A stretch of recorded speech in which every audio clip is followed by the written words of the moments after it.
né? Possui mestrado em Ciências Políticas pela Federal de Minas Gerais, né? E é doutoranda em estudos interdisciplinares sobre mulheres, gêneros e feminismo pela Federal da Bahia, né? E está representando a rede de humanização do parto e a justiça reprodutiva da Bahia, além de ser doula. Thalita pode falar. Obrigada, Maria Gabriela, pela introdução. Obrigada ao Lares, né, a Liga Acadêmica de Residência em Saúde, pelo convite. É muito bacana estar aqui com todas vocês hoje e discutindo um tema que é, assim, de suma importância para a sociedade em geral, né, e também, eu imagino que para a Liga Acadêmica. Como Maria Gabriela me apresentou, meu nome é Thalita, e hoje eu estou representando a Rede de Humanização do Parto e Justiça Reprodutiva da Bahia.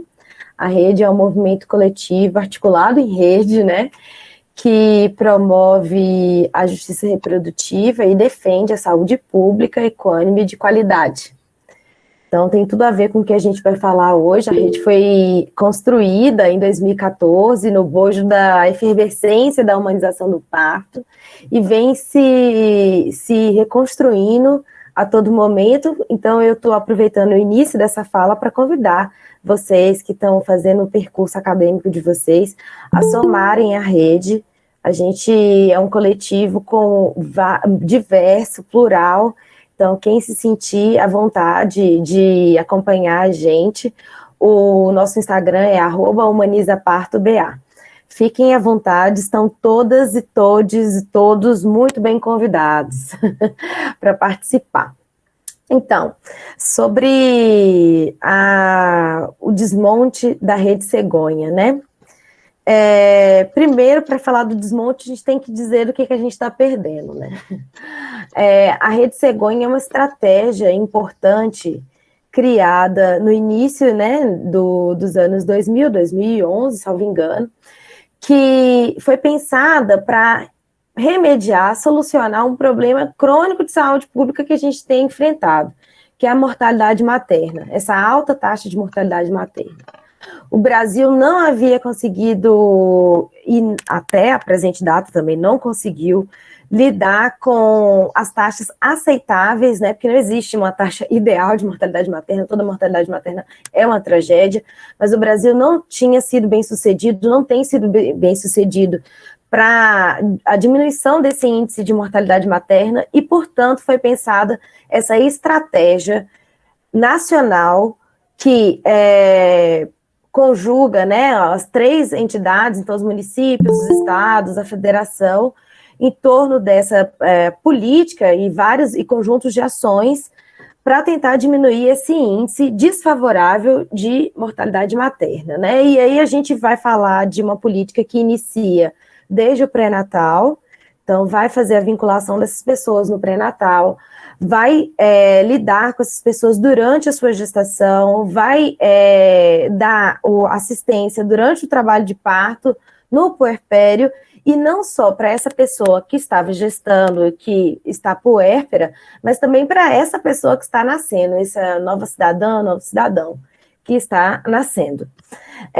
E uma coisa interessante da Rede Cegonha é que ela surgiu não sem polêmicas, né? Ela surgiu, na realidade, foi uma rede que surgiu, e eu falo aqui do meu lugar, de uma militante, né, de uma ativista do movimento de mulheres, então não surgiu sem contestação, né, porque o movimento de mulheres estava reivindicando a uma cara que a saúde da mulher fosse vista como a partir de um prisma de integralidade, e quando a Rede Cegonha vem com esse nome de Rede Cegonha, há bastante polêmica dentro do movimento de mulheres, né?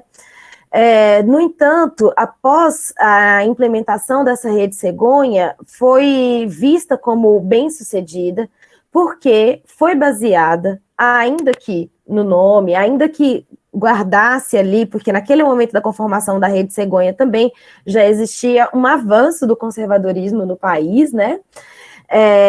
Então, mesmo com essas intempéries, a gente pode chamar dessa forma, a Rede Cegonha foi vista como positiva, e o principal fundamento do benefício dessa política é porque ela estava resguardada nas necessidades do território, nas necessidades da sociedade e fundamentada a partir das evidências científicas.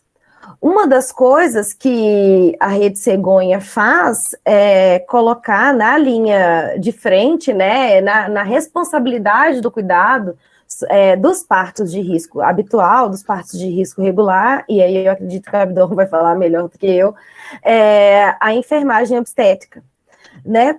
E isso não é colocado também de forma inconteste, né? Por quê? Quando a gente vai olhar a história do parto no Brasil e a história do parto no mundo também, você vê que a assistência a esse evento, e aí eu estou focando em parto, mas a gente pode pensar também em outros procedimentos aí obstétricos, né, ginecológicos. A assistência, ela vai mudando de figura conforme a gente vai estabelecendo os campos de saber, por exemplo, a medicina, né, as tecnologias assistenciais em saúde. Então, ela passa, por exemplo, o parto passa a ser um evento de cunho domiciliar, que acontece resguardado, guardado ali pelas pessoas mais experientes, que em geral eram mulheres, que já tinham tido seus filhos, e que partejavam, né, nas comunidades, e conforme a evolução tanto das tecnologias em saúde, quanto a ampliação do campo de prática da medicina obstétrica, esse parto vai mudando de perspectiva. Passa a ser, deixa de ser esse evento fisiológico que acontecia nos domicílios e passa a ser um evento já do ponto de vista, vamos dizer, daquela saúde que é encarada como o oposto de doença, né? E não como uma saúde que vê um bem-estar integral, né? Então, ele passa para ser de um evento fisiológico para quase um evento patológico que necessitava de intervenção, e quem vai ser essa pessoa, essa figura, né, de intervenção, passa a ser justamente os médicos obstetras. E a gente tem um período largo de transição desse parto, que é um evento fisiológico domiciliar, para esse parto hospitalizado. E com isso, quando se muda esse paradigma, esse modelo assistencial do parto, a gente vê também que são criadas novas oportunidades, mas também novos malefícios, por exemplo, a iatrogenia. E, baseado nesse índice de iatrogenia, de cesáreas e de desfechos desfavoráveis, né, a Organização Mundial da Saúde começa a ver a falha nesse modelo assistencial que era centrado na figura do médico e procura-se, então, outros profissionais, né, equipes multiprofissionais que teriam condição de elevar a assistência, né, a esse evento de parto, enfim. E aí a enfermagem obstétrica passa a ser a nova figura responsável, mas isso, essa transição, né, que foi feita tanto do domiciliar para o médico e do médico, na realidade, nunca foi feita de fato para a enfermagem obstétrica do ponto de vista social. Porque do ponto de vista social, ainda é muito atrelado à saúde, à figura desse médico obstetra, né? Eu estou falando do ponto de vista social, da forma como se é mediatizado, né? Se você quer uma boa assistência em saúde, se você quer o melhor, o creme de la creme da assistência, você vai precisar de um profissional da medicina, né? Então, quando você pega uma política e diz bem assim, olha, os médicos são importantes, são tão importantes que vão ficar com casos complexos aqui, com partos de alto risco. Você está colocando essa categoria que por muito tempo foi criada quase uma mitologia em torno dela para atender 15% das pessoas. E aí, a maioria vai ser atendida justamente pela enfermagem obstétrica. E isso mexe com os egos. Então, você tem ali uma mudança muito grande da cultura de atenção, de assistência ao parto. E não só a mudança, colocando a enfermagem obstétrica, a enfermagem como responsável principal do cuidado, mas a mudança também no entendimento de como deve se lidar com uma pessoa, que deve ser autônoma, essa pessoa na hora de receber o cuidado, que o cuidado entre profissional e usuário é compartilhado, que a equipe profissional deve ser composta por outras pessoas, além das pessoas médicas, mas também outras pessoas, por exemplo, as doulas. Então, ali, naquele momento que a Rede Cegonha é implementada, a gente tem essa efervescência, essa transformação do entendimento de assistência em saúde. E quando a gente tem um movimento, a gente sempre tem uma reação, né? E esse grupo que já estava muito bem alinhado, né, o grupo dos médicos, reage a um setor, né, conservador desse grupo dos médicos reage, enquanto outros setores se pauta na medicina, na medicina baseada em evidências, na saúde baseada em evidências. Então, a gente tem médicas e médicos que são nossos aliados. No entanto, quando você vem o rebuliço de forças conservadoras, né, dentro da máquina do governo, você vê também justamente essas figuras conservadoras dos nichos de saúde tomando preponderância nas decisões.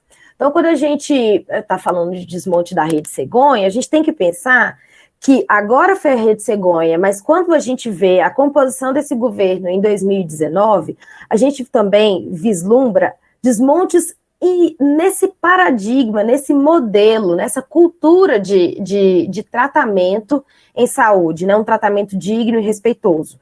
Por exemplo, uma das primeiras medidas que foram tomadas depois da composição ministerial, né, do Ministério da Saúde, a partir de 2019, quando é empossado o novo governo federal, foi retirar daquela pasta do Ministério da Saúde o termo violência obstétrica. Então, em vez de a gestão federal assumir que era importante combater a violência obstétrica, a gestão federal decidiu omitir o termo violência obstétrica. E por que esse termo violência obstétrica incomoda? Porque esse termo violência obstétrica toca justamente na figura que se tem como principal responsável do parto, que são os médicos obstetras, e que dizem que dizer que a violência obstétrica é ofender uma categoria de uma especialidade na medicina, né? O que, na realidade, quem estuda, quem compreende o fenômeno da violência obstétrica, sabe que a violência obstétrica ela é uma violência institucional, né? Ela não é, assim, cunhada para ofender nenhuma categoria específica. Ela é cunhada para poder evidenciar que as mulheres no Brasil mulheres e homens trans estão sofrendo uma violência com base na sua condição de gestantes, de parturientes e de puérperas, e é preciso você destacar para poder você conseguir solucionar esse crime, essa violência, esse fenômeno terrível, né? Então, você vê que o Ministério da Saúde já estava agindo ali desde a sua composição de 2019 a favor de uma categoria, do que se pensa que é a favor de uma categoria profissional da medicina. E para além disso, né, além da questão da violência obstétrica, a gente também teve uma portaria no ano seguinte falando sobre a necessidade por exemplo, da notificação compulsória em casos de aborto, né, que precisava notificar. Isso indo de encontro às evidências científicas, dizendo que quanto mais se notifica compulsoriamente, menos as mulheres procuram o serviço de saúde, né? Isso faz com que elas ingressem no serviço de saúde mais adoecidas. E, para além disso, também houve a questão, no ano passado, né, a questão do implante, que era destinada para determinados grupos de mulheres considerados grupos vamos dizer assim, grupos mais suscetíveis à gestação indesejada, né? Então, a gente vê que a composição desse governo que nós temos desde 2019, ela é uma composição voltada a reforçar algumas figuras de autoridade, né? Algumas figuras de autoridade como o homem, que é o macho alfa, como a questão da cristandade, né? De uma família cristã, do cidadão de bem, e dessa figura do médico. E faz esse resgate da figura do médico dissociada da evidência científica. É como se o médico estivesse falando, a evidência científica se concretizasse ali naquele momento que está falado. Então, a Rede Cegonha é mais uma das iniciativas que sofre com essa mentalidade, com essa hierarquia de valores que o governo federal tem. E as consequências são funestas, porque a mortalidade no Brasil, a mortalidade materna no Brasil, ela não é distribuída, assim, vamos dizer, democraticamente entre todas as pessoas que engravidam. Ela atinge muito mais violentamente pessoas que são grupos socialmente vulnerabilizados, né? Então, pessoas em situação de drogadição, pessoas em situação de rua, pessoas trabalhadoras do sexo, mulheres negras, né? Pessoas trans, essas são as pessoas pobres, né, são as pessoas que são mais afetadas por essa mortalidade materna, que a Rede Cegonha foi cunhada para mitigar. Então, quando você desarticula uma rede dessa natureza, dessa magnitude, você também está dando menos oportunidade de vida para essas pessoas. E aí vai um efeito dominó, que é uma catástrofe social. Cada morte materna é uma catástrofe social, porque são as pessoas pretas e pobres que mais morrem, são essas pessoas também que deixam desassistidas as suas famílias, que geralmente estão morando com várias pessoas numa mesma casa, que geralmente são pessoas que já têm outros filhos naquela casa, você está deixando desassistida aquela família, os filhos que ficaram, as vós que dependiam também daquela pessoa que estava em plena força de trabalho, podendo contribuir.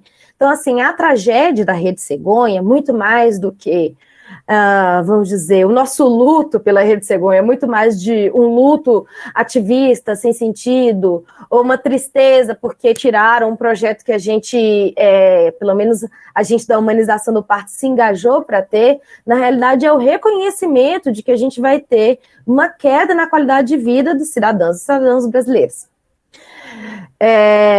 Então, eu acho que não queria me alongar muito mais na fala, porque estou vendo que o Abdon já chegou e ele está aqui me escutando há um tempo. Mas eu queria deixar, então, essa reflexão para a gente pensar, né, que essas consequências, elas são funestas e vão atingir justamente as pessoas que já se encontram em situação de vulnerabilidade social, agravando o abismo que a gente tem de desigualdades sociais no Brasil. Muito obrigada. Perfeita a sua colocação, Thalita. A gente sabe que o desmonte da Rede Cegonha é mais um, né, para desmontar o SUS. E o desmonte do SUS vai afetar principalmente a nossa classe pobre, né, que mais necessita, né? E a gente também, né, trouxe outro convidado que já entrou, né, Abdon, né, que ele é formado em enfermagem pela UFBA, né, é especialista na modalidade, né, de modalidade de pesquisa em saúde coletiva, em ênfase em aptidão e planejamento em saúde, né, no residência. Oi? Modalidade de residência. Oi? Modalidade de residência. Desculpa, deixa eu ver minha colinha aqui. Corretamente. Modalidade de residência em saúde coletiva, em ênfase em gestão e planejamento em saúde no Instituto de Saúde Coletiva, né, da Saúde Coletiva da UFBA. Também atua como coordenador, né, na Coordenadoria de Atenção Primária da Secretaria Municipal de Saúde de Salvador. Trabalhou como técnico e coordenador na coordenação de monitoramento, acompanhamento e avaliação da unidade própria da Bahia, CESAB, e é aluno do mestrado profissional no programa de pós-graduação no Instituto de Saúde Coletiva, também da UFBA. É um prazer, viu? A palavra vai estar com você agora. Obrigado. Eu não atualizei meu slide, defendi meu mestrado agora dia 29. Então eu já sou mestre, viu? Tá bom, e agora é mestre de saúde coletiva. Tranquilo, tranquilo. Tranquilo. Gente, boa noite, me perdoem pelo atraso. Aconteceram alguns incidentes, mas estou muito feliz, né? É um prazer estar. Hoje é minha segunda atividade com. Vocês estão na graduação, né? Todos vocês? Isso, somos alunos de Ok, graduação. ótimo. Então é sempre um espaço oportuno lidar, né, com os estudantes da graduação. Acho que as ligas acadêmicas, iniciação científica, movimento estudantil foram espaços catalisadores na minha vida, né? Eu sempre digo isso.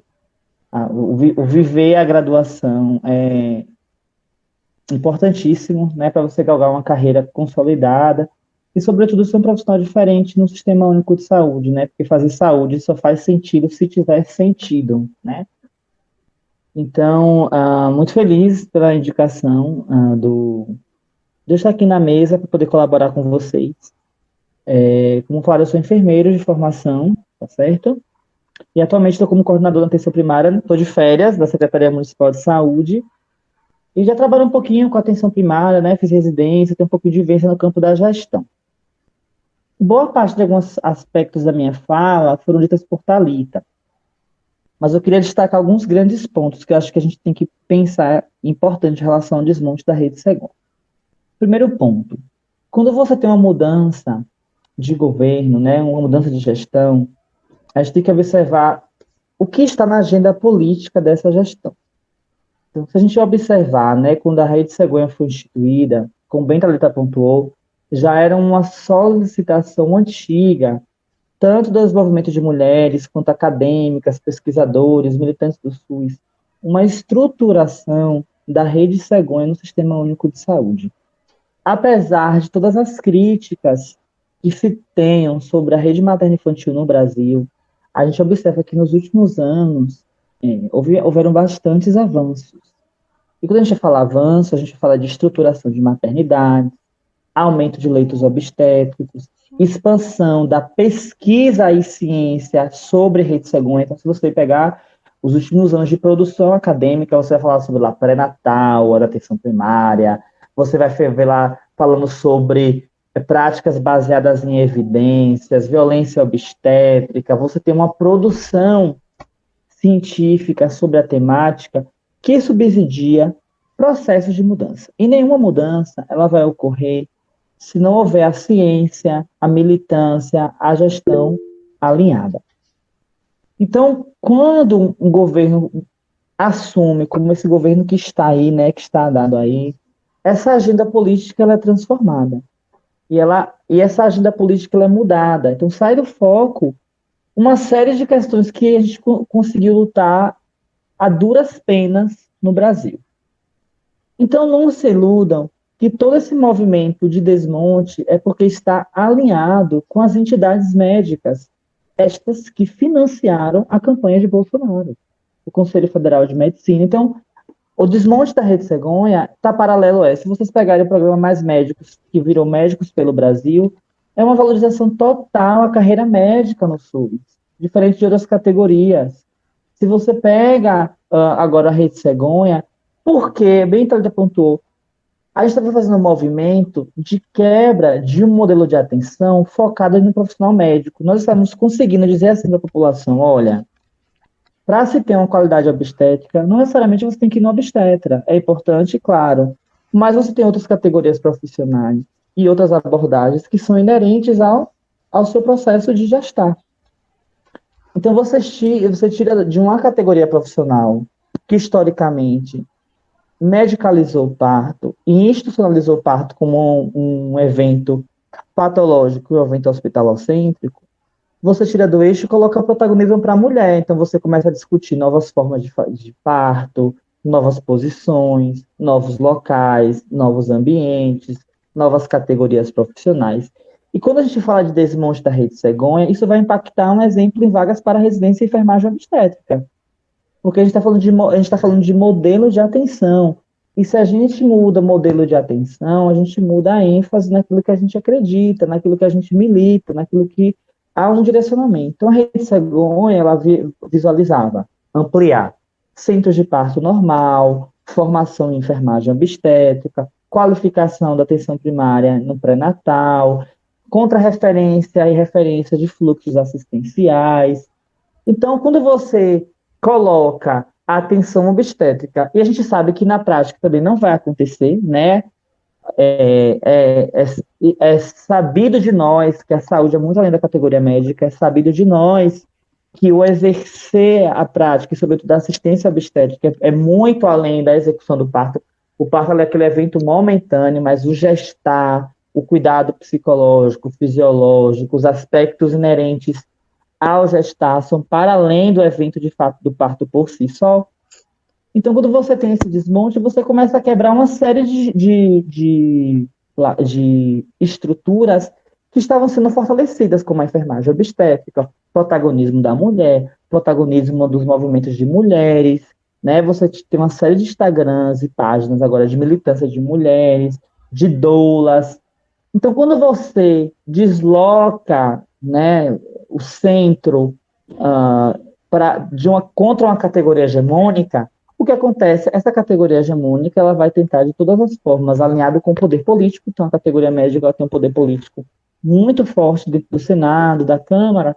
Então, ela vai criar com seus esforços, dentro dessa ideologia de governo, novamente a retomada desse modelo médico-centrado, né? Esse modelo focado na prática médica, que se a mulher não passa por uma consulta médica do obstétrica, nessa especialização, ela não teve uma assistência adequada. Então, é um projeto político. Esse governo Bolsonaro possui um projeto político de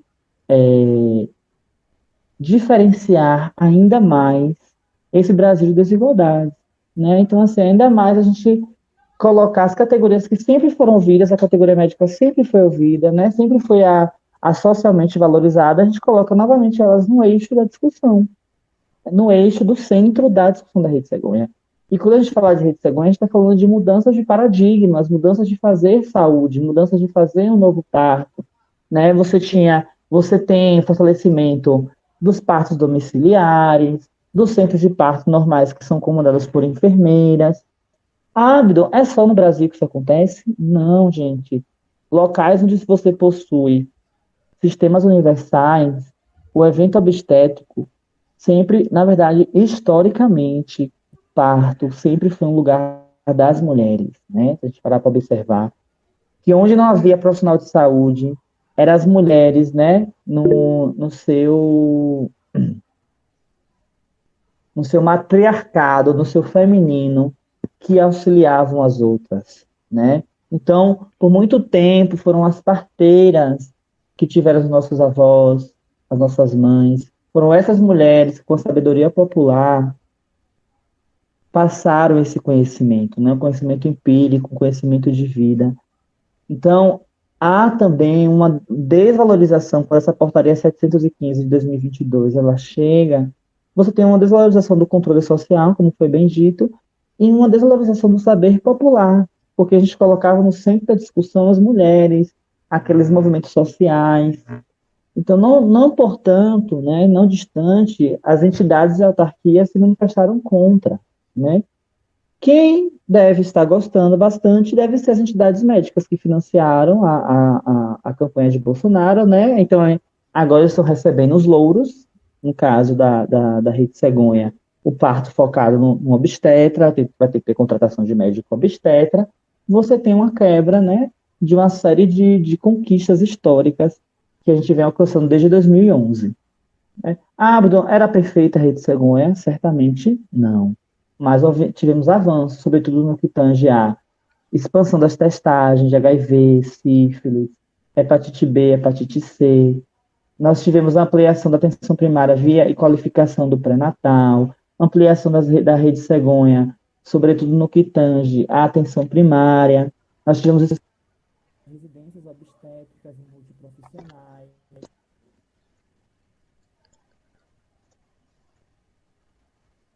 Abdon? Rapidão, gente, porque minha mãe me ligou aqui, eu estou cancelando. Ok. Já falei com ela aqui. Então, gente, quando a gente pensa nesse lugar do desmonte e das consequências da rede de atenção, é a gente pensar em um retrocesso mesmo, né? Numa retomada de uma força conservadora. E desse modo, quando a gente tem um fortalecimento de uma força conservadora, aqueles grandes esforços precisam ser repensados. Então, é o controle social, é a gente retomar e a retirada iminente desse governo, porque é um projeto político, se a gente parar para pensar, como bem foi pontuado, esse movimento que foi feito para a Rede Cegonha, na verdade, já é já vinha dando sinais desde quando o Bolsonaro adentrou o governo, né? Com a retirada do termo de violência obstétrica, com revogação de portarias importantíssimas para o Sistema Único de Saúde, com fortalecimento de planos privados de saúde. Esse movimento aconteceu na cultura, né? O movimento com Bolsa Família, agora com essa medida provisória para o Auxílio Brasil.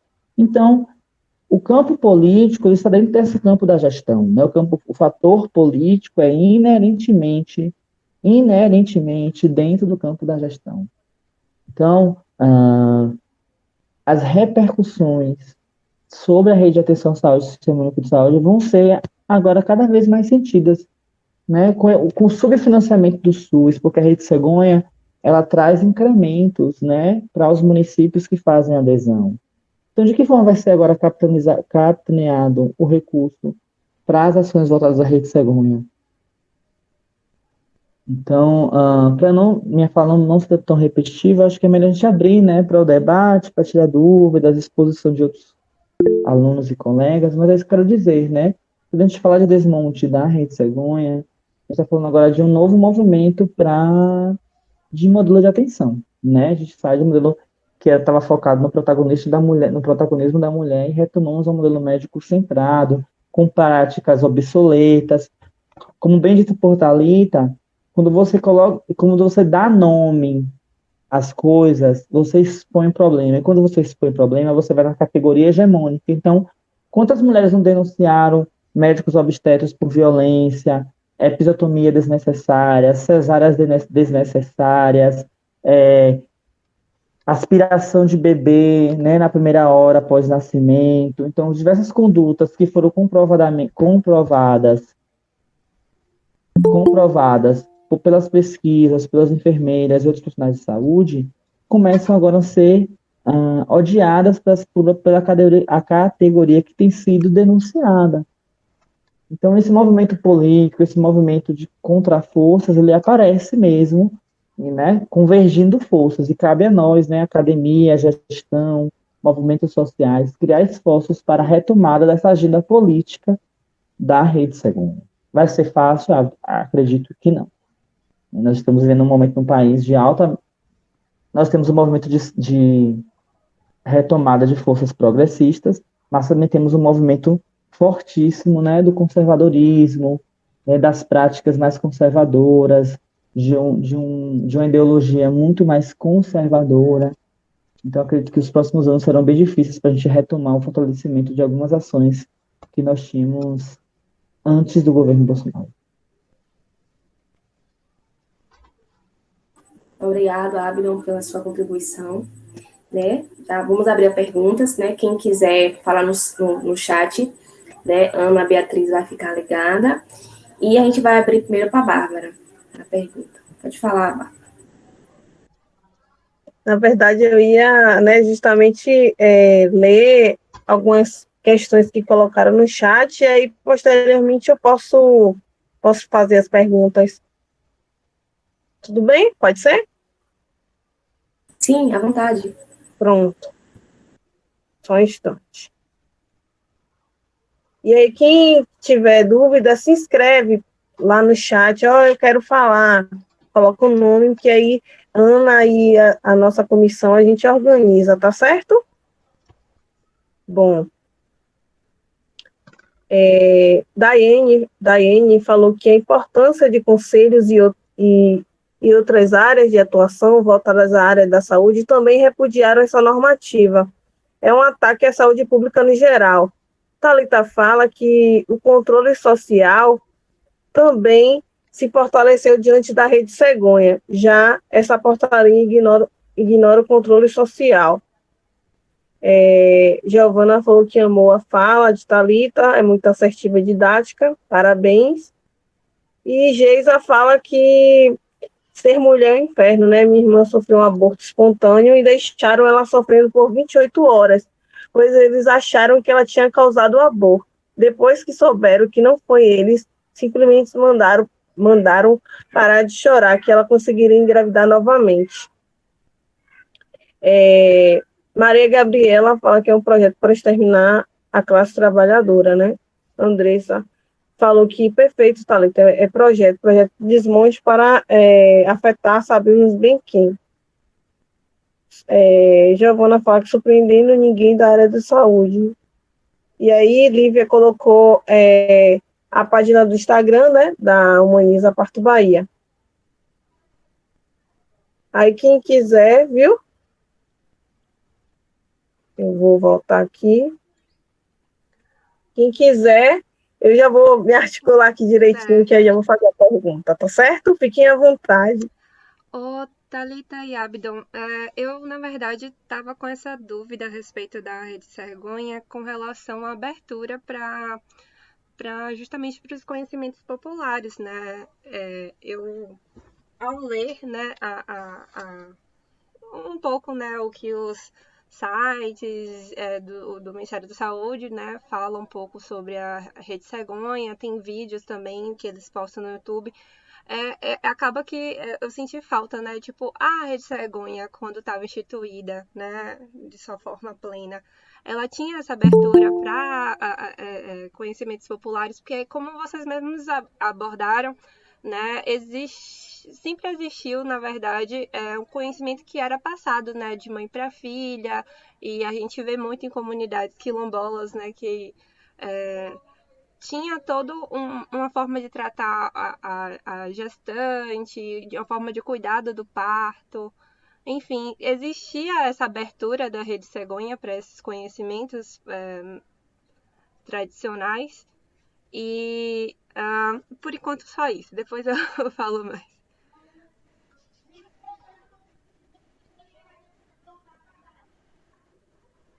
Pode responder?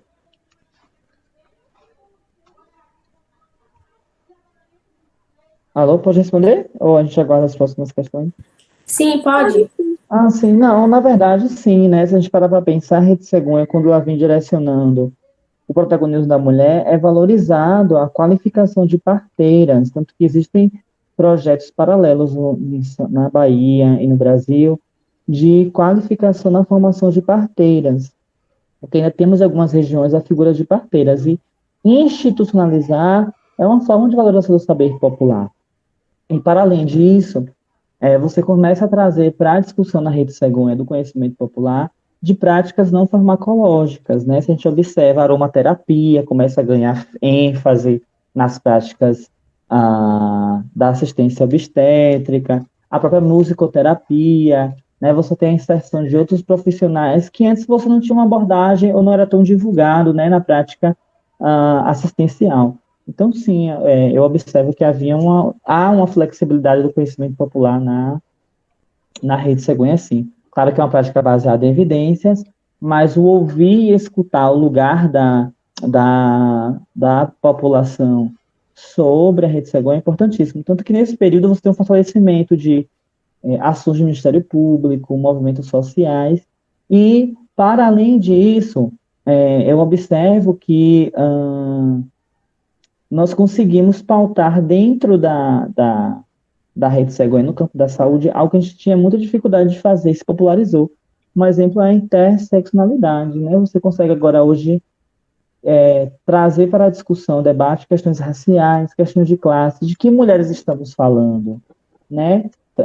Conseguimos colocar homens trans no processo de gestar também. Então, penso que a Rede Cegonha possibilitou, né, esse gatilho aí de uma série de questões que passavam despercebidos pela assistência obstétrica, né? A figura da paternidade responsável, a paternidade pré-natal do parceiro, né? Tudo isso são discussões que são importantes. Ou a figura da maternidade, aquela mulher também que quer ter um aborto seguro, a discussão do aborto.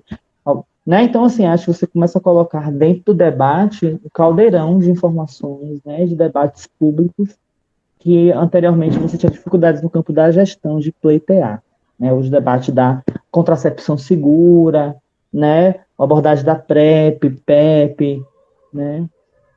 Outras abordagens para além do campo científico também que chegam na discussão. Certo, obrigada. É porque minha pergunta foi porque eu faço farmácia, né? Aí, no meu curso, ele é um pouco tecnicista e ele tem uma tendência muito forte a pegar saberes populares, pegar o que eles querem e, né, enfim, aí vocês sabem muito bem como funciona, né? Ah, fulano usa tal planta para tal coisa. Aí eles estudam, mal cita a comunidade ou aquelas pessoas que, né, descobriram de fato, né, o uso daquela planta e segue o baile sem mesmo citar. Então, quando eu faço essa pergunta, justamente para saber mais, né, sobre essas questões do Eu saber acho que um caminho que você pode fazer, Emily, é estudar um pouquinho das práticas integrativas, né? As PICs, eu acho que pode ser um caminho potencial, porque você tem várias abordagens ali, né? Aurícula, acupuntura, constelação familiar, né? Outras abordagens para além do campo Sim, da sim. farmacocinética. Então, acho que a PICs é um caminho que pode ser um alento para você, entendeu? Sim, mas até essas práticas, desculpe essa colocação, mas elas têm um domínio não tão tradicional, vamos dizer assim, quando a gente fala de comunidades quilombolas, por exemplo, acaba que são práticas complementares, eles meio que selecionaram, ó, algumas, as aceitáveis por eles, sabe? Até nisso eu fico assim mexida quando eu leio um pouco sobre. Mas eu vou passar a falar para a colega Ellen, que está com a mão levantada também.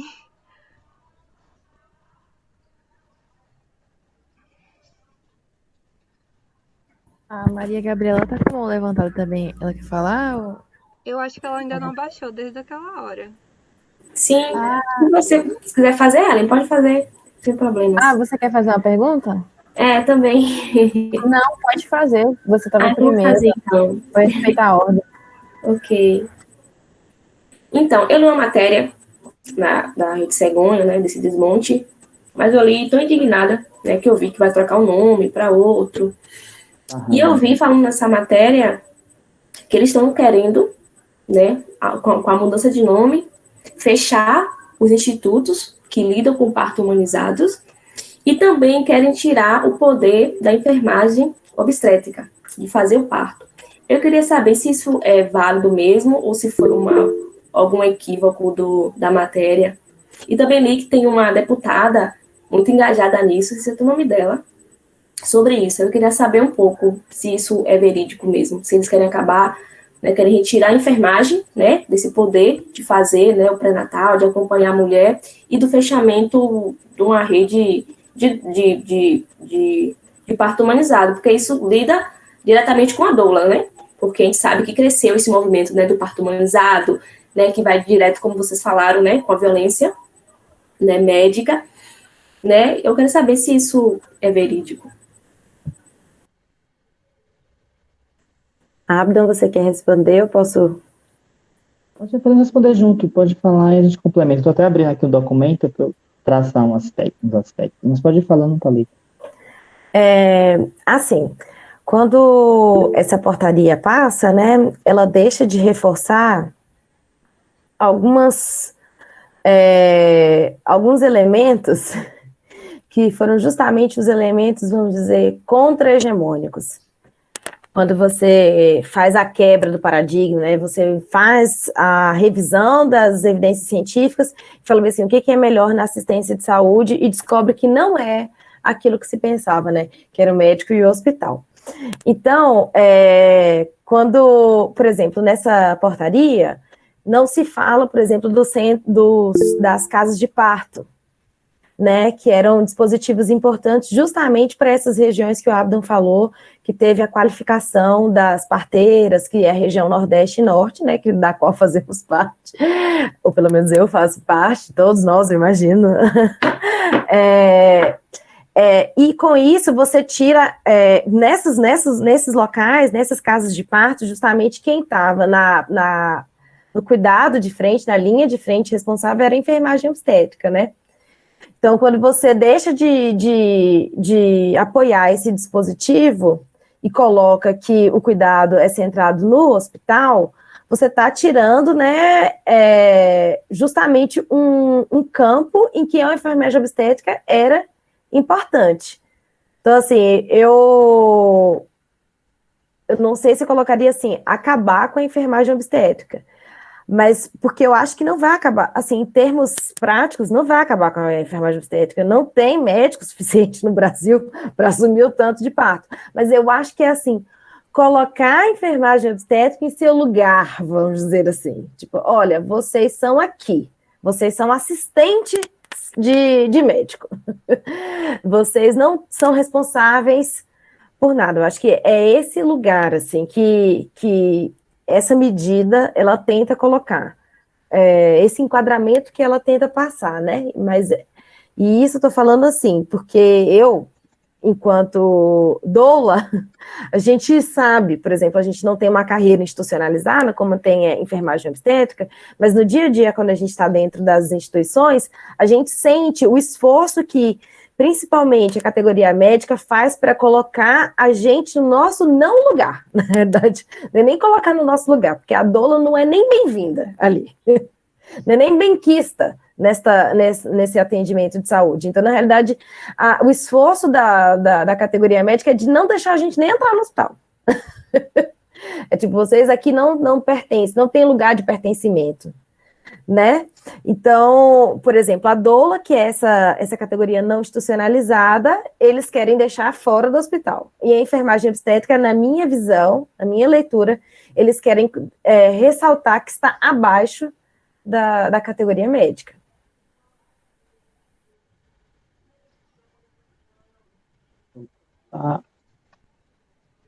Exato, né?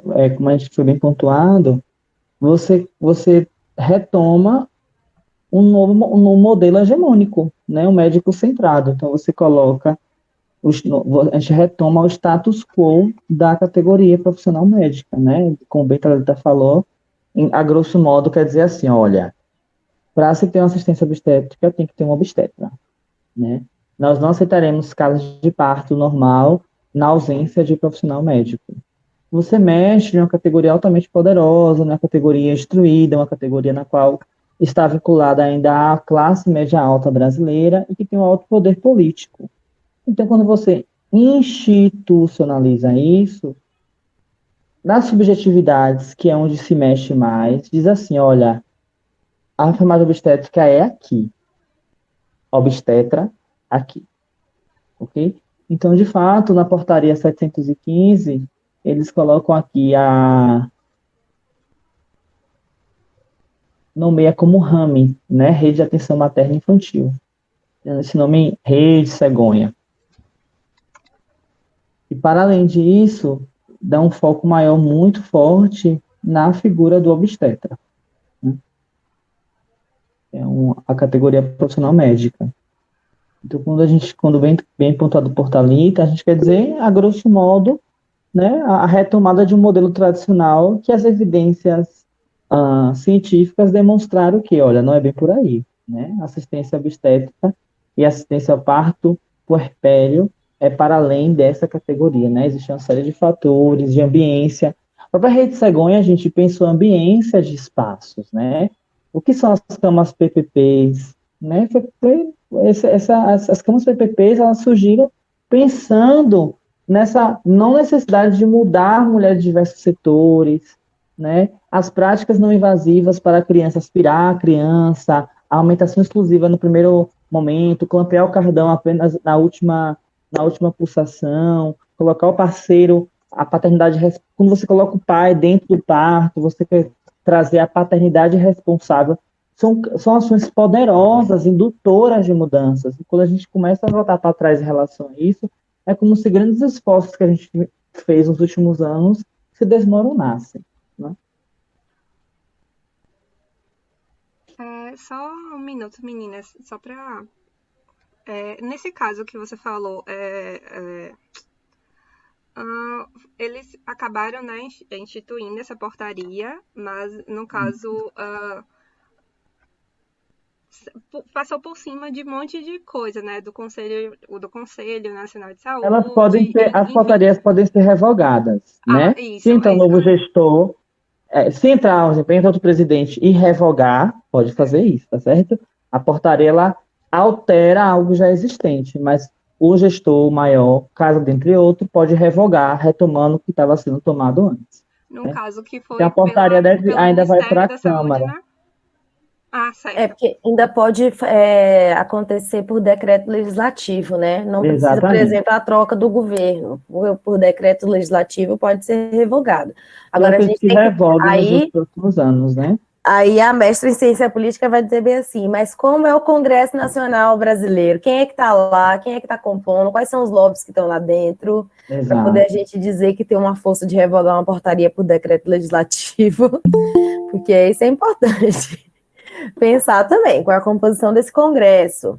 As mulheres estão lá bem representadas, né? Exatamente. Estão representadas por mulheres de luta, que estão compartilhando dos preceitos do movimento de mulheres amplo, né? Porque a gente tem mulheres, às vezes, mas mulheres extremamente conservadoras que foram eleitas nessa última leva aí, junto com o presidente, né? Então, assim, é um caminho longo aí, como o Abdon falou, que a gente tem que traçar. O Congresso é tão, assim, contra a mulher que a gente vê o caso, né, da pobreza menstrual. Foi um projeto que não foi aceito por Jair Bolsonaro, né, a distribuição de absorventes para quem mais precisa, mas em contrapartida, Viagras e foram distribuídos para o Exército, né, e também as próteses penianas, né, então a gente vê qual é o cenário, né, da Câmara. Eu não acho que tem uma questão de assim, é porque assim, contra a mulher, né, você tem que ver o que significa ser a favor e contra a mulher para essa pessoa, né, que está fazendo. Concepção, exatamente, dos entes políticos, né? Qual é a concepção de mulher que esse pessoal pensa? É a mulher humana. Né? Damares Alves. Você acha que ela tá pensando que ela está agindo contra a mulher? Não, mas é porque o que ela pensa que é mulher é um certo tipo de mulher, né? Uma mulher talvez pacata, do lar, uma mulher que teme a Deus, serve ao marido, cristã. Então, o que ela está fazendo é, ô mãezinha, tô colocando você, mamãe, para um médico, o médico é o melhor que se tem, você não sabe de nada, você é burrinha, mas eu vou colocar você porque o médico vai te atender. E na cabeça dela, talvez ela esteja agindo a favor das mulheres. Porque mulher sem juízo, não dá para deixar na mão das mulheres. Mulher não entende disso. Mulher entende de tricô, sei lá que mulher entende, né? Mas, por exemplo, quando você chega numa decisão, por exemplo, que foi passada, né, no campo legislativo, uma decisão da pobreza menstrual, aí você já está apelando para outros valores. Que, assim, é fato que as mulheres menstruam, né? Inclusive, as mulheres religiosas menstruam. Então, eu acredito que você tem muito menos dissenso nesse tipo de contestação do que quando você está dizendo de um certo tipo de atendimento de parto que desloca uma figura de autoridade do centro. Entendeu? Por exemplo, eu acho muito mais fácil passar num congresso uma medida sobre favorável, né, a dignidade menstrual contra a pobreza menstrual, acho muito mais fácil passar do que uma que corre o risco de, na cabeça de determinadas pessoas, colocar o médico obstetra como vilão, né? Então, diferentes assim, né? Temos que ver, mas isso não quer dizer que não possa ser feito, né? A gente está aqui com o movimento social justamente para pressionar esses parlamentares, para que eles sejam mecanismos para a vontade do povo, né? Vontade da população. Então, E assim, em 2022, nós temos também pleitos eleitorais e eleger as pessoas que estão a favor da saúde, baseado em evidências científicas, eu acho que é um importante, né, também, a favor das populações. Sim. Ellen? Oi, gente, boa noite. Eu queria agradecer por estar falando desse tema que eu acho muito importante. Eu tive contato com a violência obstétrica, com o termo e tudo mais, no ano passado, numa disciplina onde eu fiz uma pesquisa da violência obstétrica com a mulher negra, e os dados me assustaram muito. Eu até peguei aqui uns dados e, tipo, gente, eu vou mandar também um documentário, e é muito forte, sabe? São relatos reais de pessoas, de mulheres negras que sofreram isso, e você pensar que isso é a realidade, dói muito. Então, aqui, tem um dado aqui que durante a episiotomia, a chance da mulher negra não receber anestesia é 50% maior. Vocês têm noção disso, de como isso é um absurdo? E também tem uma pesquisa da Fiocruz que mulheres negras possuem maior risco de ter um pré-natal inadequado. Então, gente, isso é, tipo, surreal. A mulher já sofre a violência obstétrica muito, mas a mulher negra está num papel, segundo os dados, assim, que tem mais chance de sofrer, sabe? Porque eu vi no documentário que muitos médicos têm um conselho, eles dizem que a mulher negra, ela é forte, ela aguenta mais. Gente, como um profissional da saúde pode falar uma coisa dessa, sabe? E é muito triste. Eu vou mandar para vocês, mas tem que ter, tipo assim, sabe, tipo, acho que tem que ter muita força para assistir até o final, porque, tipo, é muito doloroso mesmo, sabe, saber que essa não é a nossa realidade. Mas eu acho que é importante a gente dar visibilidade a esse assunto, a gente debater sobre isso, porque muita gente não conhece, sabe? Eu, por exemplo, antes dessa disciplina, não tinha um contato com esse assunto, entendeu? Eu acho importante a gente falar, a gente lutar, a gente dar importância, a gente se orientar em relação a isso, porque se a gente estiver vendo uma mulher passando por violência obstétrica, a gente vai pegar, vai conversar com ela, porque muitas não sabem que está sofrendo a violência obstétrica em si, sabe? É algo que está muito mascarado, que está muito, assim, sabe, nas escondidas. Então, eu acho muito importante. Eu vou mandar aqui o link, certo? Se alguém quiser também o trabalho, eu posso enviar. Eu também tenho um artigo aqui, aí se vocês quiserem compartilhar, acho muito importante. Perfeito, Ellen. Sobre essa questão de estar sofrendo violência obstétrica e não perceber, eu me lembrei da minha sogra, né, que sofreu violência obstétrica, e quando ela disse pra mim assim, Emily, não tenha filho, porque eles vão fazer isso e tal e tal. Ou quando ela falava assim, eu nem senti o rasgo. Gente, pra mim, aquilo, sabe? E ela falando da maior naturalidade, porque ela não sabia que ela tinha sofrido uma violência obstétrica. E quando vocês falaram que esse termo, né, foi, vamos dizer assim, retirado, né? Eu acho que foi Thalita que falou. Gente, é um absurdo, porque é algo que precisa ser discutido, não só discutido, mas a população precisa saber, e muita gente não sabe. Essa informação está indo para quem? Né? Então, retirando, a gente que lê artigos, que vai assistir vídeo, que a gente tem uma postura mais acadêmica, né?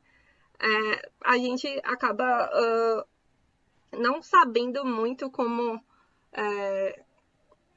vamos dizer assim, acaba que a gente não sabe muito da realidade, né? Embora a gente leia tanto e vá procurar tanto.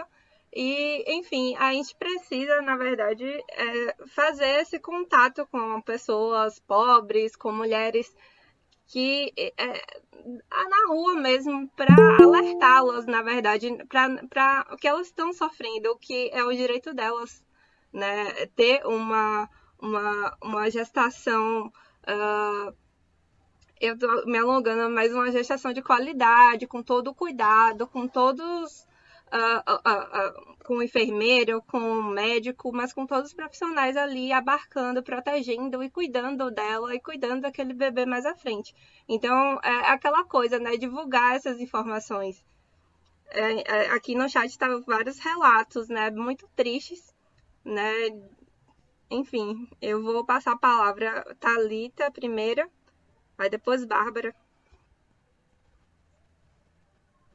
Não, eu só queria frisar que essa resolução, né, que eles estabeleceram sobre a violência obstétrica foi contestada pelo movimento social e foi derrubada. Então, assim, é importante a gente falar das conquistas também, porque a gente está no movimento de quebra de braço com a gestão governamental, mas a gente ganha algumas coisas, né, nessa quebra de braço. E, inclusive, nas outras também, na questão, quando eles vão regular a compulsoriedade de relatar os casos de aborto, né, por conta do movimento social, eles tiraram aquela questão de oferecer ultrassonografia, obrigatoriedade de oferecer ultrassonografia para as pessoas que estavam em situação de abortamento, isso tudo o movimento social tem intencionado, e a gente tem tido algumas vitórias, assim. A questão é que a gente está numa situação em que a gente luta para não perder, a gente não está conseguindo lutar para ganhar, né, se a gente não perde, é um ganho.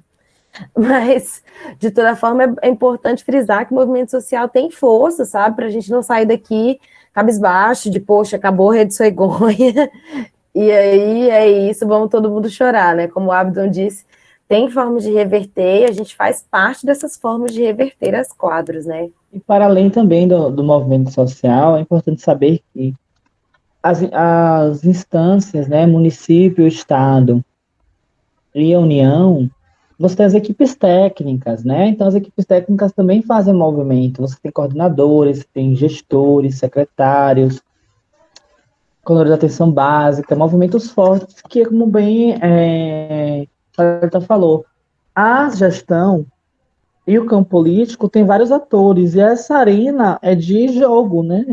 É bem como o Matos fala, é um jogo de contraforças, né? De entidades, autarquias, sindicatos, sujeitos, gestão, movimentos sociais. E nessa panela de pressão, a depender da agenda política desse gestor, algumas vai ser 2 passos para frente, 1 passo para trás, 3 para trás, 1 para frente, e isso é um movimento, né? Porque da mesma forma que o Brasil está em uma onda conservadora, você tem uma onda progressista também muito forte, o país está rachado.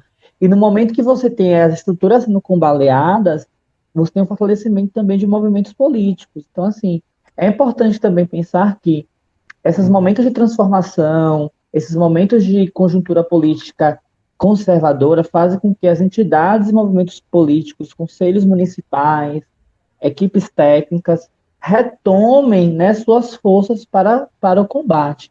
E é esse lugar que a academia deve adentrar, né? A academia deve continuar pesquisando. Eu lembro que quando eu era da graduação em enfermagem, lá em 2010, 2011, eu fiz parte do PET Vigilância. E lá a gente já trabalhava sobre mortalidade materna, né? Olha lá, em 2011. Mortalidade materna, o próprio surgimento do PET Vigilância, depois o PET Rede Cegonha, que trabalhava com a temática da Rede Cegonha. Então, esses movimentos que a academia faz, né, os estágios de vivência no SUS, são movimentos importantes que fazem parte das nossas subjetividades e do nosso ser político. Então, há fragilidades e há retrocessos, mas também há avanços no que tange a fortalecimento de movimentos políticos, as mulheres adentrando como protagonista. Nenhuma medida que Bolsonaro e sua trupe lança, ela fica isenta de críticas. Não, até porque não vai ser de um dia para a noite que esse governo que está aí irá derrubar as nossas conquistas, até porque nós temos sujeitos formados, nós temos uma nova classe trabalhadora que surgiu após mudanças sociais. Essa categoria, né, e eu faço parte desse grupo que ascende socialmente pela academia, pelo estudo, não vai deixar as coisas morrerem dessa forma, né? Porque nós estamos formados, nós temos nossas subjetividades, nós hoje conseguimos furar essa bolha social que o Brasil da desigualdade tenta nos colocar. Então, assim, ao mesmo tempo que a gente tem perda, nós também temos ganhos, algo também vai se ganhando, né? Nós temos hoje profissionais qualificados, nós temos um SUS solidificado, nós temos a academia pensando, pulsante, né? E esse lugar é importante. Temos o campo da gestão, então por isso que é importante também a gente pensar em quem a gente vota, em quem a gente se articula, que espaço nós ocupamos.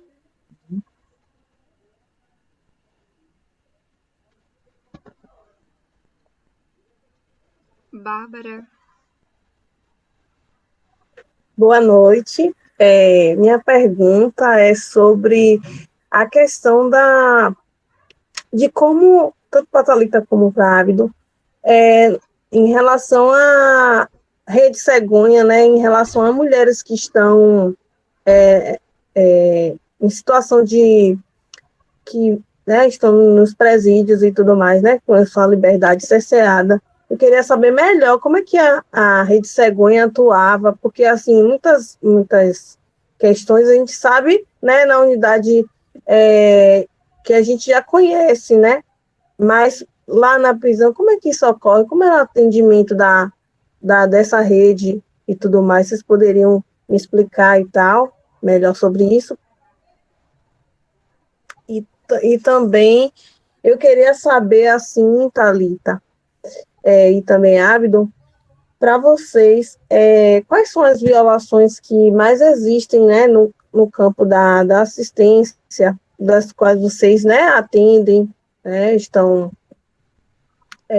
nesse campo mesmo de atendimento, né, de cuidado com as mulheres? Quais violações que vocês mais percebem? E também quais dificuldades que as mulheres que vocês atendem, elas pontuam mais? Desde do nascimento da criança, desde o puerpério, assim, as dificuldades mesmo encontradas aqui na cidade de Salvador. Era isso mesmo. Bárbara, desde da instituição, né, do Programa de Humanização do Parto e do Nascimento, que foi também dos anos 2000, é que as pessoas que estão no cárcere não necessariamente dão à luz no cárcere, elas seguem justamente o mesmo fluxo, né, de maternidade de referência, e são transferidas para poder parirem nesses locais, não devem ser paridas, não devem parir algemadas, né, deve ter liberdade de movimentação durante o trabalho de parto. Então, isso é um plano que foi organizado sobre o atendimento a essas pessoas em situação de cárcere. E o plano é muito bonito, não necessariamente isso acontece na prática, né? Mas, assim, o projeto, ele já existe, né? E tinha a ver com isso, entender que a situação de cárcere não é uma situação salubre para que as mulheres tenham seus filhos. Então, elas são encaminhadas para a maternidade de referência. Porque se na prática, na época que o plano estava bom, já aconteciam violações, eu imagino que agora a situação de precariedade deve ser ainda maior dessas pessoas. Mas eu não tenho atuado nessa realidade e então não posso falar de casos empíricos, né, que eu tenho acompanhado. Tá aí um caso a se pesquisar. Convido você, problematizo, te provoco a, de repente, pegar um tema desse de pesquisa e ir atrás disso e, de repente, fazer uma roda aqui para poder contar para a gente como é que é o atendimento de mulheres no cárcere nesse momento de implementação da rede de assistência materno-infantil. Né, se continua seguindo aquele plano dos anos 2000 de humanização, né? Ou se foi perdido todos os valores, as plataformas foram desrespeitadas. E você perguntou duas coisas, a segunda coisa era o quê? Sobre as violências, o acompanhamento das violências. Eu acho que as violências, elas acontecem distribuídas demograficamente. Por exemplo, como eu já tinha dito, pessoas que são da área rural, elas sofrem uma violência setorizada, né? Por exemplo, a falta de acesso, porque quando a gente fala violência obstétrica, às vezes a gente pensa, né, de novo, na atuação dos profissionais, mas a violência obstétrica é uma violência institucional, então se a pessoa não tem acesso a uma instituição de saúde na qual ela possa, ou então uma assistência de saúde, né, porque não precisa ser na instituição, pode ser um parto domiciliar, mas uma assistência de saúde que garanta, né, a qualidade daquele momento que ela está vivendo, ela está sofrendo violência obstétrica. Então, uma pessoa na zona rural que não está tendo acesso a essa assistência, ela está sofrendo violência obstétrica. Esse é um tipo de violência obstétrica que talvez seja comum para ela.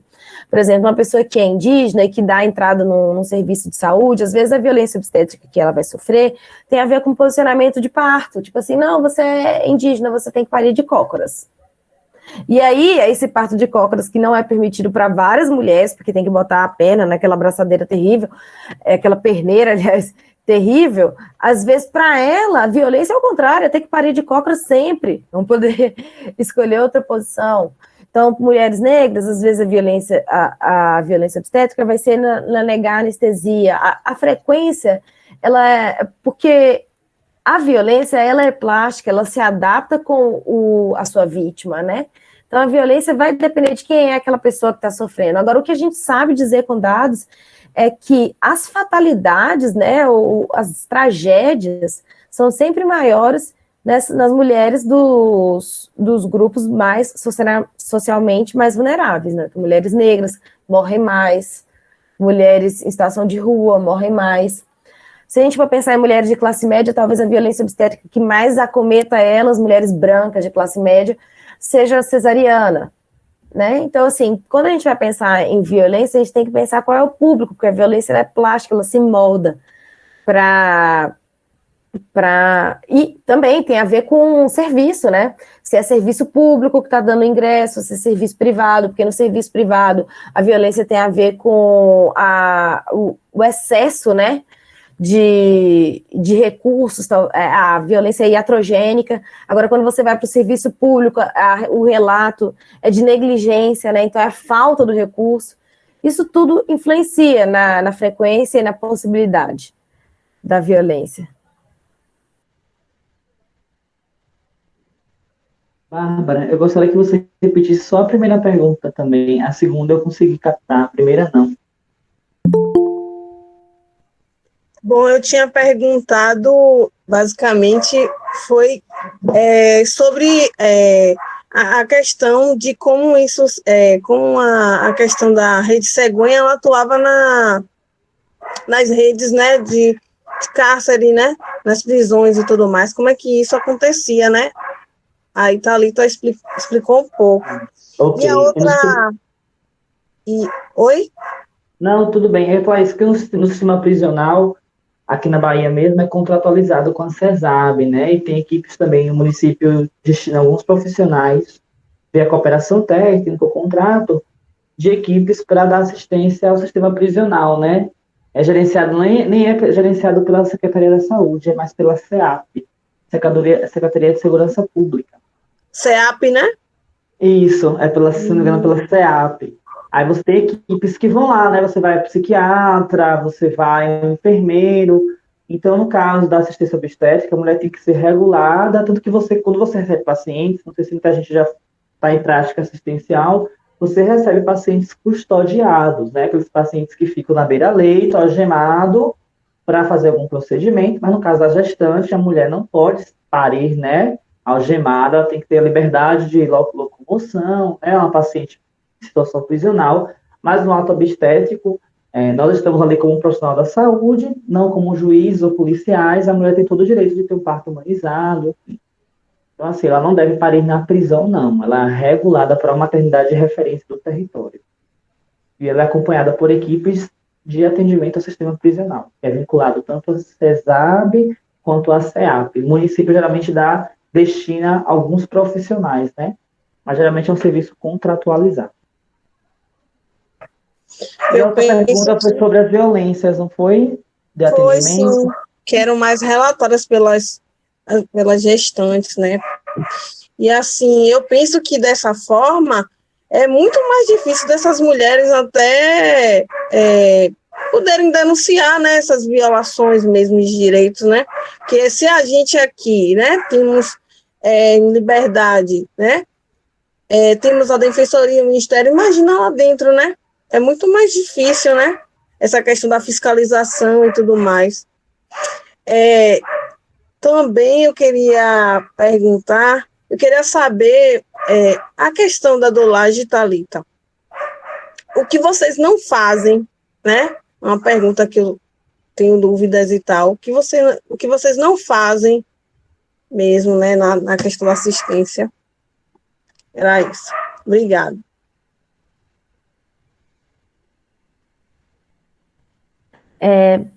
Bárbara, a gente não tem responsabilidade técnica da assistência, né?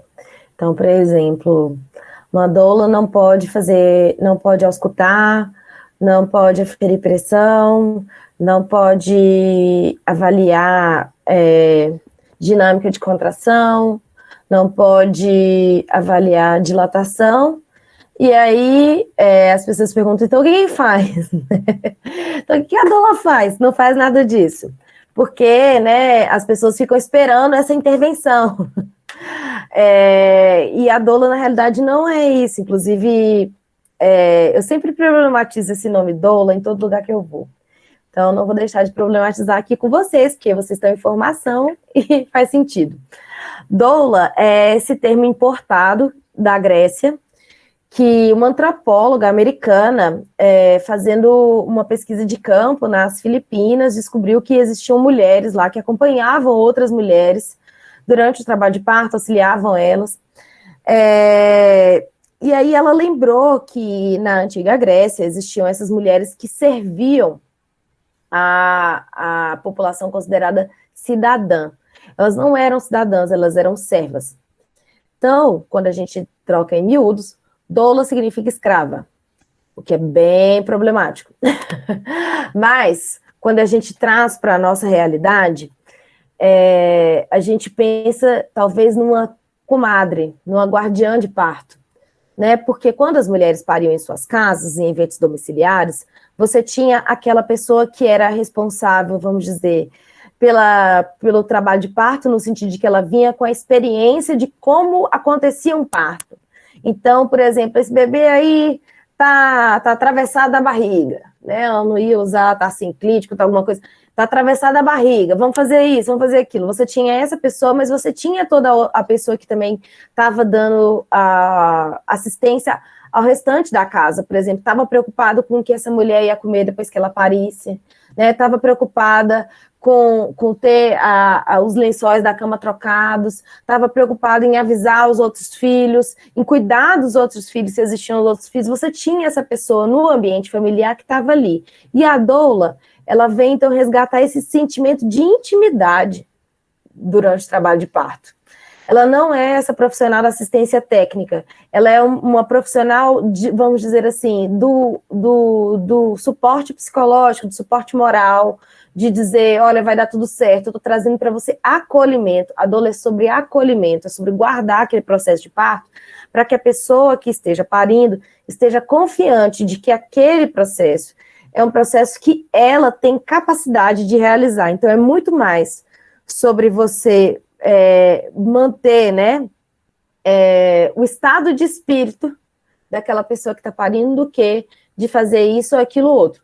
Agora, óbvio que doulas geralmente são capacitadas para massagens de alívio, de dor, são capacitadas para lidar com um pano mexicano, que a gente chama de rebozo, né, para poder também ajudar no alívio de dor, são capacitadas para trabalhar com óleos essenciais, né, que são aquelas terapias integrativas do SUS. Algumas doulas trabalham fora, né, do momento do trabalho de parto, ensinando posicionamentos, técnicas de respiração. Então, assim, existem técnicas, mas o intuito mesmo é você dar o acolhimento para aquela pessoa que tem situação de parto, em gestação, no caso, porque a nossa atuação não começa no momento do trabalho de parto. Em geral, a gente conhece as famílias, a gente conversa com elas, a gente tem consultas longuíssimas, né, encontros, aliás, não falamos consultas, encontros longuíssimos de conversas para poder avaliar os medos daquela pessoa, né, e tentar agir nesse acolhimento no momento de parto, também no pós-parto, né, quando ela precisa de auxílio, né, de entender o corpo que está diferente, do cabelo que está caindo. Geralmente é a doula que está ali, apoiando esses processos.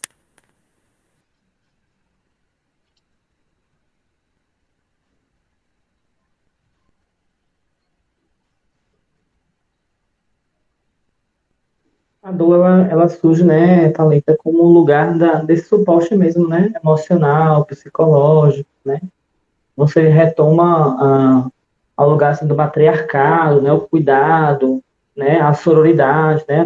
Tem um lugar muito da sororidade, né? Esse apoio de uma mulher para outra mulher. Em relação, Bárbara, eu nem respondi, como eu não estou mais na assistência, né? Eu nunca trabalhei, na verdade, com assistência obstétrica, eu trabalhei com na assistência clínica médica, enfim. Mas como eu trabalho na atenção primária, lá dentro tem a área técnica da Rede Cegonha, os maiores violências obstétricas que são sentidas são muito institucionais, né? Eu acho que Thalita trouxe um ponto importante. Eu acho que é preciso informar de que lugar, de que mulher estamos falando.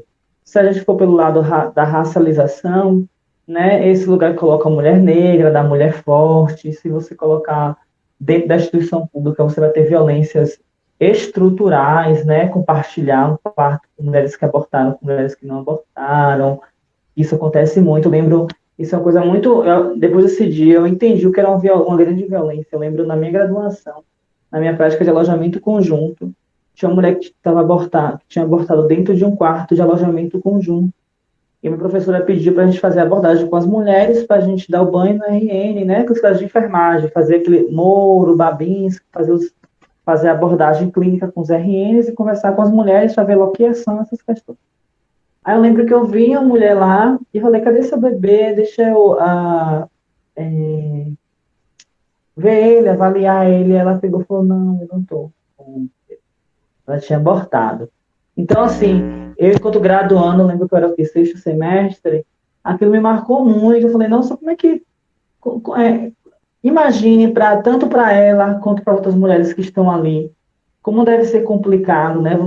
Você colocar, não individualizar a situação de cada uma, né? Uma violência obstétrica que eu vi na minha graduação fortíssima, uma técnica de enfermagem gritar dentro de um alojamento conjunto, se aquilo era um enterro, porque só tinha mulher chorando. Ela fez que é um enterro, só tem mulher chorando. Então, assim, então a violência obstétrica dentro das instituições públicas ainda é muito presente, né? Você tem muitos profissionais que mecanizam o trabalho de parto, né? Que as famosas frases, né? Para que ficar gritando na hora de fazer, não doeu e agora está doendo, né? O lugar da vulnerabilização da mulher pobre, né? Da mulher sem instrução, esse lugar do saber científico, eu sei, você não sabe. Você também tem o próprio machismo, né? Minha colega de trabalho, ela é uma mulher branca, de olho azul, classe média alta, ela pariu em um hospital privado aqui, e ela teve violência obstétrica, e ela mesma fala, e olha que eu tenho um estereótipo que é da manutenção do poderio, mas eu fui extremamente violentada pelas enfermeiras, né? Da não escuta, né? De ser atropelada, de não ser escutada. Isso são violências simbólicas, né? Isso é muito violência. Então, você também pode verificar em relação a quilombolas, mulheres ciganas, mulheres indígenas. Então, a depender do locus que essa mulher surge, né, você vai ter várias violências institucionalizadas, né? A própria medicalização do corpo da mulher, né?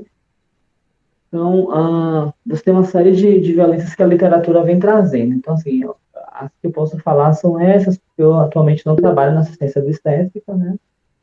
Mas a negação, por exemplo, a mulher peregrinar para ter um parto, isso é uma violência obstétrica. Uma mulher não ter uma maternidade de referência vinculada ao seu pré-natal é uma violência obstétrica institucional. Você tem uma mulher que é negada ao pré-natal de alto risco, é uma violência obstétrica. Uma mulher só ser testada de HIV, sífilis, hepatite B, hepatite C na maternidade é uma violência obstétrica.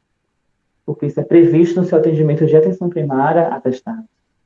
Então, assim, essas são violações institucionais que diariamente ocorrem, sobretudo com a insuficiência de serviço, né, com a desassistência sobre o financiamento do SUS, são coisas que são extremamente naturalizadas. Gente, eu vou precisar sair, porque eu tenho um compromisso agora às 9 horas, tá certo? Eu espero ter contribuído, né, a palestrante Thalita também é incrível. Um prazer, Thalita, viu, falar com você. Uma amiga minha que não te conhece, Marcela, no mestrado, Marcela Luz, é minha amiga pessoal. Nossa, eu amo a Marcela. Ela também é uma amiga minha. Prazer, Abdon. Viu, gente? Pode contar comigo. Eu posso colocar aqui meu e-mail, tá certo? para contribuir, está em outros espaços. Como eu disse, atualmente estou na coordenação da atenção primária no município, então, caso vocês queiram, né, alguém da rede, lá tem o campo, uma área técnica da Rede Cegonha, tem ginecologista, tem enfermeira obstetra, profissionais muito capacitados que podem também contribuir com vocês em outras temáticas, tá certo? A gente agradece, viu, pela oportunidade de vocês Contem estarem comigo, aqui nessa viu? mesa incrível, viu? Muito obrigada. Viu? Sucesso. Vou deixar meu e-mail aqui para vocês, tá certo? Caso alguém queira ter algum questionamento. Certo? Esse é meu e-mail. Me desculpe novamente o atraso. Hoje foi um dia bem corrido. Certo? Muito obrigado. Sucesso a vocês, né? Que tenham uma carreira fantástica, que vocês continuem trabalhando no SUS. E aproveitem esses espaços, gente. Assim, é um conselho de alguém que já esteve nesse lugar aí, né? Estudem bastante, fortaleçam esses espaços acadêmicos, as ligas, os PETs, os encontros estudantis, os fóruns, porque esses lugares, mesmo que dentro do campo institucional não se tenha tanta força política, são espaços que te subsidiam tecnicamente de uma forma assim surreal, e foram nesses lugares que foram minhas primeiras escolas de formação paralela à própria graduação, né? Então, assim, esses espaços de ligas acadêmicas são espaços formativos poderosíssimos, tá certo? Que você tem a oportunidade de dialogar com vários atores sociais. Sucesso na carreira de vocês, um abração, contem comigo, tá certo? Tchau, tchau. Obrigada pela Obrigada. disponibilidade. Então, foi um prazer.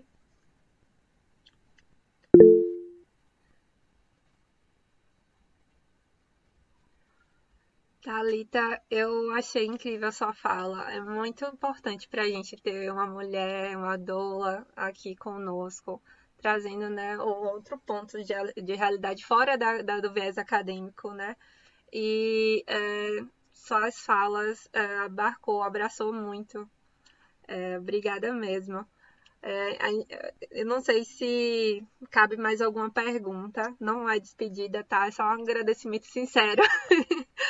Se alguém tiver alguma pergunta a mais, é só falar, gente.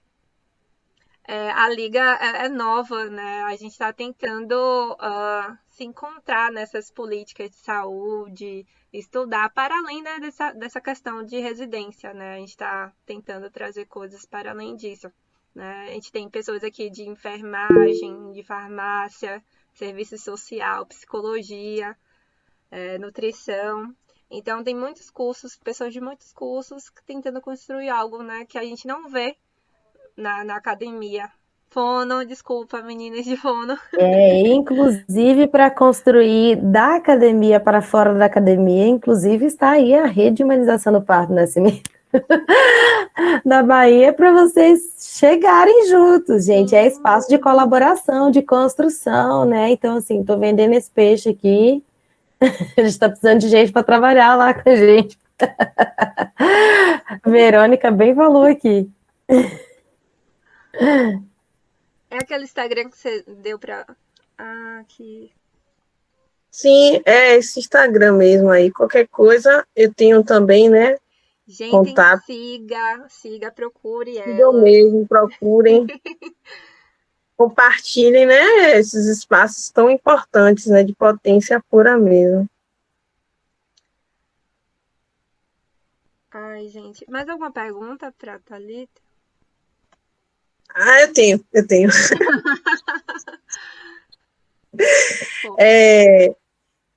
Quando você se tornou doula e qual foi o motivo principal disso?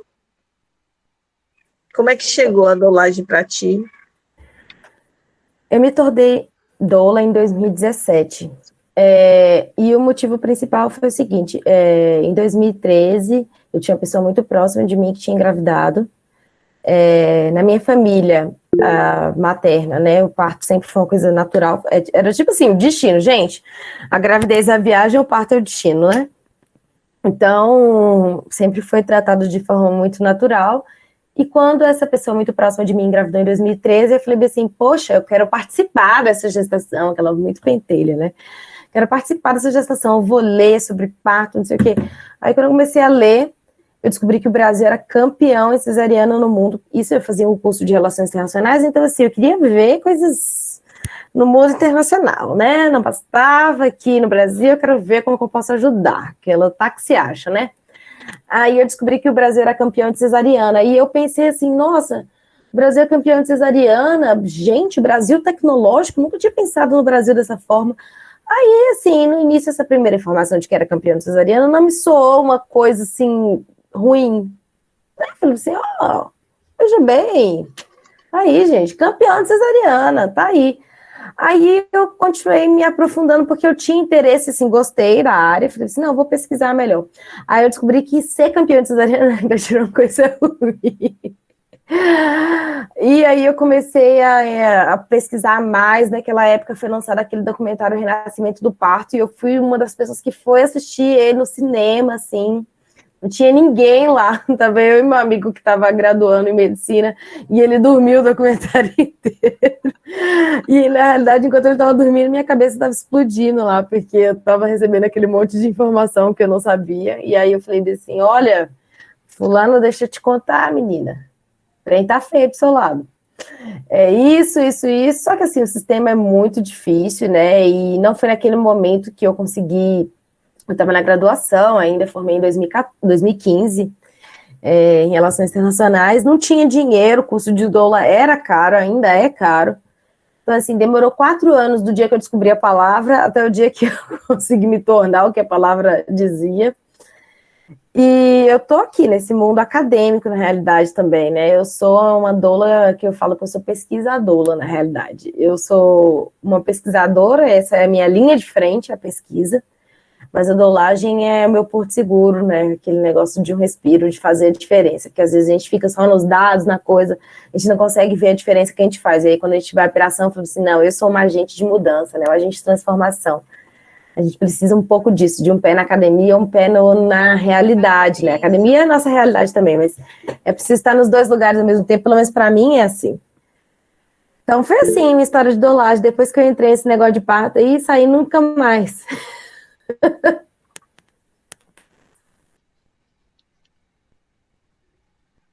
Muito obrigada, viu? Que delícia Por saber sua sua história. É, Eu concordo, eu também prezo isso na minha vida, né? Um pé na academia, mas também um pé no mundo, né? Se eu ficar só na academia, gente, no meu curso, só vou reproduzir a mesma coisa que eles fazem, né? Maria, quer falar? Eu quero me agradecer, né, a Thalita, né, pela contribuição.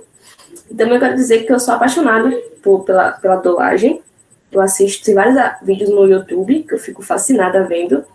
Eu acho que é uma profissão. Eu falo profissão porque você ajuda pessoas, né? É uma profissão. Eu acho uma profissão cheia de afeto, muito afeto.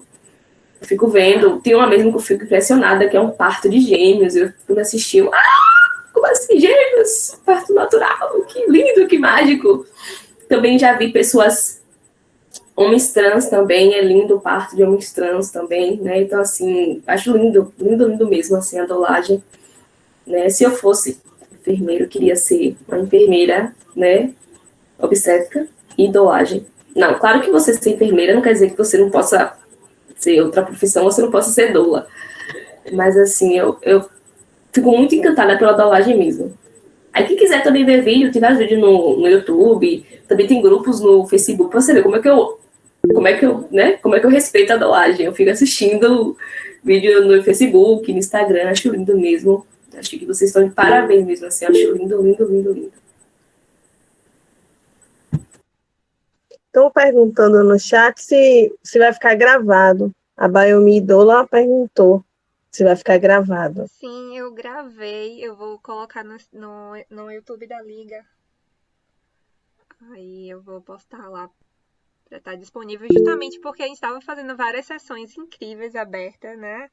Tendo convidados e a gente acaba que não gravava, né? Porque o Google não permitia. Aí a gente baixou os aplicativos aí, estamos testando hoje. Obrigada por terem concordado em gravar. Importante isso. Inclusive, pegando o gancho da fala de Maria, a dolagem é importante, inclusive nos momentos em que tem outros sentimentos envolvidos, né? Não só o sentimento, assim, de felicidade, mas, assim, a dolagem é importante, inclusive, quando o bicho pega, sabe? No aborto, na perda gestacional, a dolagem é muito importante, porque, assim como a gente fala de acolhimento, né, nesse momento que a pessoa planejou, que ela está doida, a gente também tem que pensar em acolhimento no momento que, talvez, uma perda gestacional que não foi pensado, né? E, às vezes, no aborto, porque a violência obstétrica, ela, segundo a Fundação Perseu Abramo, e isso é uma pesquisa antiga, tá, gente? Já tem dados mais atuais, mas eu vou usar essa pesquisa. É bom fazer esse parênteses, porque tem dados mais atuais. Mas na Fundação Perseu Abramo, eles perguntam sobre violência obstétrica no atendimento, e eles descobrem que 1 a cada 4 mulheres relatam situações de violência obstétrica. Quando é em questão de aborto, é metade das mulheres que relatam terem sido vítimas de violência obstétrica. Então, assim, é onde eu acho que precisa de mais acolhimento, de mais suporte, né? É quando as coisas talvez estão no espectro do medo, tabu, do inesperado. Então, assim, a dolagem, ela compreende tudo. Desde o momento que você está grávida até o momento que você decide não estar grávida, ou que você está grávida e não espera que não vai estar grávida, né? Você achava que você ia sair com o filho nos braços, no final das contas, não foi esse o desfecho. Então, é importante que às vezes as pessoas só pensem em parto, mas parto também é muito legal, eu gosto muito de parto. Eu gostaria de agradecer, né, mais uma vez a todo mundo que compareceu e ficou até o momento, né, que a gente estava aqui mais cedo. É isso. Muito obrigada.